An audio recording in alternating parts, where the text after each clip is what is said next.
Alright, so in this video I want to take a moment and just show us how to convert between different types of numbers with the TI-36X Pro.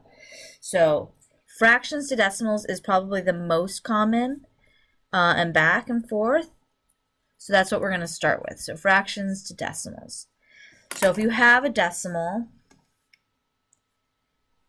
I don't know, just making up some numbers, or you get a decimal out as your answer, all you have to do is press this squiggle line button. You see how it says squiggle squiggle or arrow to arrow? This converts from a fraction to a decimal. So it'll give you the simplest possible version of that. So if something can be simplified, it will simplify it for you. You can also type in your decimal like I just did, at 0.84, press that arrow button, the squiggle line button, and then press enter, and it'll convert it. So that's how you move back and forth. So that's, and then again, if you have a fraction out, you do a bunch of math. But let's say you're in a stats class, so you don't want to get 3/8, which it gave you as a fraction, as an answer. You press that squiggle line button, it'll pop it out as a decimal. So this button is your best friend. This is the most important button and the most common thing we do in math. Now, there are other things we might need to convert between. One thing we might have to deal with is mixed numbers. Mixed numbers are a little more work, but you can actually see above the 7, it has this little box with 2 boxes next to it. So you can work with mixed numbers that way if you want to enter them. So if I wanted to enter, say, 5 1/4, because I'm making a recipe. So I could press this second and the number 7. It brings up the format. I need 5 1/4 cups of something. And then you have your options, right? You could actually do math of this. Let's say I wanted to make my recipe times 8 or something. I could see that that's just going to be 42. I could divide my recipe in half. So if I bring this, and by the way, you can always bring back what you just wrote. So if I'm going to use the up button, I can highlight this and press enter. And it brings back whatever I just wrote in. So if I don't want to redo that whole typing, I can divide that recipe in half. Annoyingly, though, it looks like it gives us out a fraction, which is not what I wanted. I wanted a mixed number, right? Because I'm still making something and I still need things in mixed numbers. So lots of ways we can handle this fraction. One is I can press the squiggle line button. Squiggle line button is going to tell me that this is 2.625. Now, I already know the whole number part of my mixed number, right? This is going to be 2. But I need to figure out what this piece is in terms of a fraction. So I could do 0.625 and convert that to a decimal. Done. Now this may not be ideal, right? You might want to be able to go straight there. I personally like this because I can actually see what's going on in the problem. But let's just say again, I had done 5 1/4, and then I had divided this in half. And I got my 21/8. In the math menu, there is the number 1 says basically take a fraction and turn it into a mixed number and back and forth. It does the same thing that this button does. It's just hidden in the math menu because it's not as common to do. So if I say to do this, it's going to take this fraction, which is not a mixed number, and it's going to turn it into a mixed number, that improper fraction. So that will go straight to 2 5/8. Same thing if I had started with 2 5/8, so I have that as my answer. If I use that same symbol, it'll turn it back into a fraction. So if I have a mixed number, and I'm not sure how that works in terms of an improper fraction, I can go to the math menu.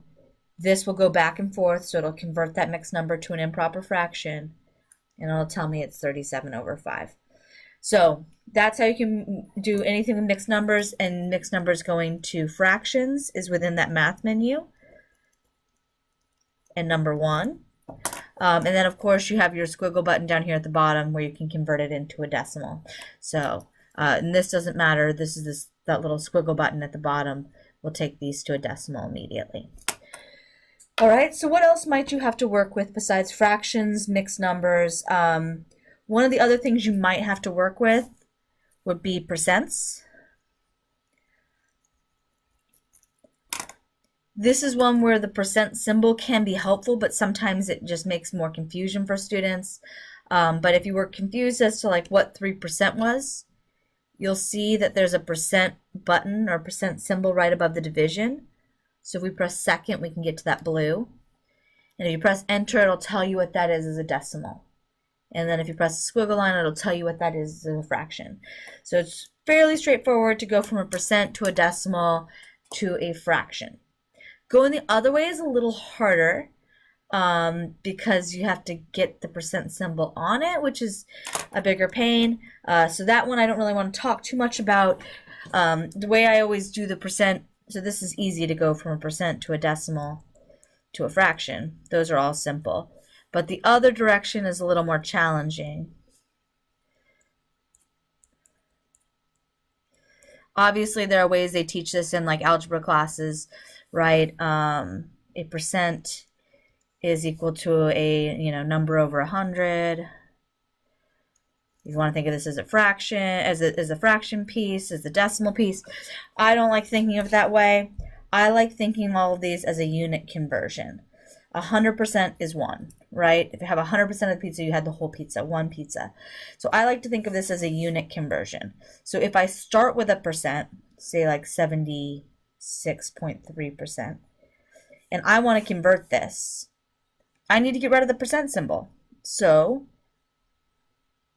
I'm going to put the 100% on the bottom so that the percent symbols cancel out, which means I'm dividing by 100. So 76.3 divided by 100, that's the decimal version. You'll also see a lot of like move the decimal place, but then I have students moving it in the wrong direction. If you want to think of it as moving the decimal, remember your percents are always bigger than your decimal versions. And then of course you can convert that back to a fraction. So that's pretty much everything you need to work with. The only other place I see students get into trouble has nothing to do with Math 92 and everything to do with other classes. At some point we're going to deal with like radicals. And if you're doing a word problem about like the hypotenuse from a ladder or something, you don't want to tell somebody that you're going to be 5√2 feet from the ground or whatever it might be. So just remembering that this little squiggle line button also turns things into decimals. So basically the squiggle line button goes from an exact beautiful answer you need in like a Math 96 to a decimal version that will be more appropriate for a Math 92 or a Math 119. It can't go back. Oh, it can go backwards. I did not know that. Even more exciting. So those are just some options and things available to you in the calculator.